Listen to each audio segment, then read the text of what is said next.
আহা কি আনন্দ আকাশে বাতাসে, আহা কি আনন্দ আকাশে বাতাস। কিলো তুই দি নাচতাছ তোর কিতে হইছে? আরে মাসি, আমার বিয়ে ঠিক হয়েছে, তার লেগে আমি নাচতাছি গো, আনন্দে গো। মানুষের বিয়ে ঠিক হইলে দি কানতে কানতে ফিট হইয়া জাগা। এ কান্দা মান্দা এই ফিডওয়ার এটা আমার দ্বারা হইতো না, আমি অনেক খুশি।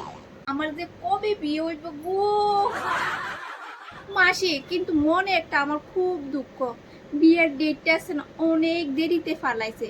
তুমি একটু আমার মা বাবারে কইবানি তাড়াতাড়ি করে বিয়ের ডেটটা করতো। তুই এটা কিতা লোক তোর একটু লজ্জা লাগে না? কি আর লজ্জা গো মাসি, বিয়ে হইলে তো অনেক মজা, কোনো পড়ার টেনশন নাই। ওখান তো পড়ার টেনশনে মাথাটা গরম হয়ে যাবে, মানে ঘুম হয় না। রেজাল্ট খারাপ হলে তো আবার তোমরা দুনা দিবা। তো দেখি কি তোমরা কত সুন্দর করে রান্না বাড়ি করো, কোনো টেনশন থাকে না, গরম মুছো, এটাই তোমরা কাজ। আর ফাড়া ফাড়া গিয়েছিল এই জন্য পাই সেজন্য পাই গিয়ে বলবে গপ মারো, আর এই জন্য তুই সেজন্য দুষ্টিকো, আমার কিন্তু হেভি লাগে। তো তার লিগা আমি চাইতেছি তোমরা তাড়াতাড়ি করে আমার বিয়াটা তো দিলে আমি মানুষের বাড়ি গিয়ে গিয়া এ আলোচনাটি করতে থাকি। আই হে রে, তাই দিকটা কর।